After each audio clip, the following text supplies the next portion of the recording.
প্রতিকূল আবহাওয়া বারবার তাকে থামিয়ে দিয়েছিল। ৪০০ মিটার দূরেই যখন এভারেস্ট, তখন তুষার ঝরে গগলস ঢেকে যায় বরফে, ছিঁড়ে যায় বরফে হাঁটার জন্য পায়ের তলায় লাগানো ক্র্যাম্পন। তবুও হার মানেননি নুরুন নাহার নিম্নি। এক পাশে মৃতদেহ, আরেক পাশে সূর্যোদয়ের হাতছানি। সে হাতছানিতেই দেশের তৃতীয় নারী হিসেবে ২৭ মে এভারেস্টের চূড়া ছুঁয়ে উড়িয়েছেন লাল সবুজ পতাকা। পৃথিবীর সর্বোচ্চ পর্বতশৃঙ্গে পা রাখা দেশের অষ্টম এই পর্বতারোহীর গল্প জানাচ্ছেন পার্থ সঞ্জয়। প্রথম অভিযান ব্যর্থ হয়েছিল তখন আমি জেনেছিলাম পাহাড় আমাকে ডাকছে না এখনো।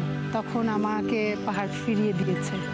এখানে আমাদের যে লাল সবুজ পতাকাটা উঠছে, আপনার কেমন লাগছে? আপনার খুব গর্ববোধ হচ্ছে না? তো সেই পতাকাটা যখন আপনি উঁচিয়ে ধরবেন, তাও পৃথিবীর সর্বোচ্চ বিন্দুতে। ফোটানোর ঝামেলা ছাড়াই নিরাপদ পানির জন্য ঘরে আনুন পিওরিট। কল করুন 16627। এভারেস্টের চূড়া ছুঁয়ে নুরুন নাহার নিম্নি আকাশটাকেও একটুখানি ছুঁয়ে দেখেছেন। সেই অপার্থিব অনুভূতির কথা কি ভাষায় প্রকাশ করা যায়? আমি এভারেস্টের চূড়ায় দাঁড়াইনি, আমি এভারেস্টের চূড়া ছুঁয়ে দেখেছি। আমি একদম চূড়ায় দাঁড়াতে চাইনি। সে চূড়ার পরে আর কিছু নেই, আকাশ। আমি একটু আকাশটাও ছুঁয়ে দেখেছি। আমার স্বপ্নটা ছিল আকাশ ছোঁয়ার, পৃথিবীর সর্বোচ্চ বিন্দুতে দাঁড়ানোর। তবে এই তুমুল অর্জনের পরতে পরতে ছিল অনিশ্চয়তা। ফিরে আসতে হয়েছে ক্যাম্প 3 থেকে। নিম্নির মনে হয়েছিল এভারেস্ট কি তাকে চায় না। ক্যাম্প 3-তে পৌঁছানোর পরেই আমি আরেকটা অনিশ্চয়তার মধ্যে পড়লাম।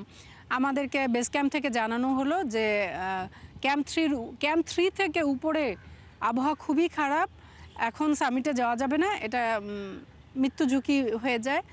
সো আমাদেরকে কি করতে হবে? ফিরে আসতে হবে। এত দূর এসছি, এতদিনের পরিশ্রম, হ্যাঁ এতদিনের পরিশ্রম, এতদিন ধরে আমি বেস ক্যাম্পে থেকে ক্যাম্প 3-তে পৌঁছালাম, তারপর আবার ফিরে আসতে হলো।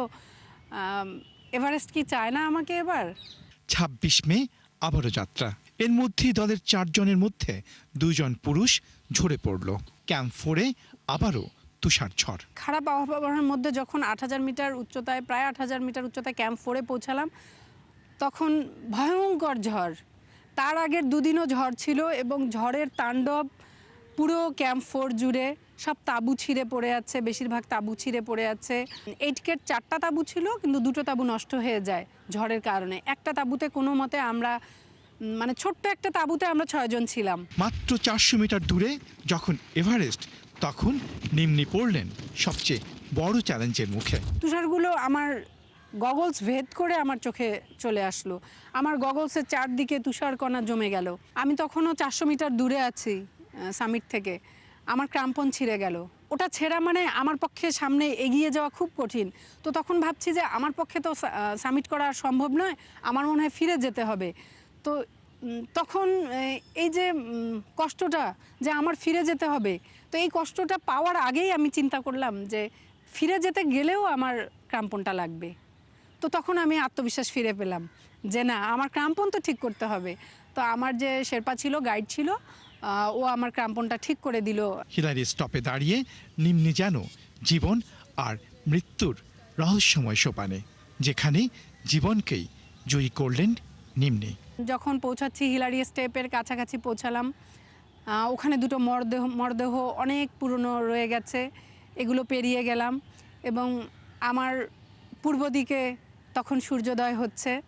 তো এরকম অপূর্ব সূর্যোদয় আমি কখনো দেখিনি।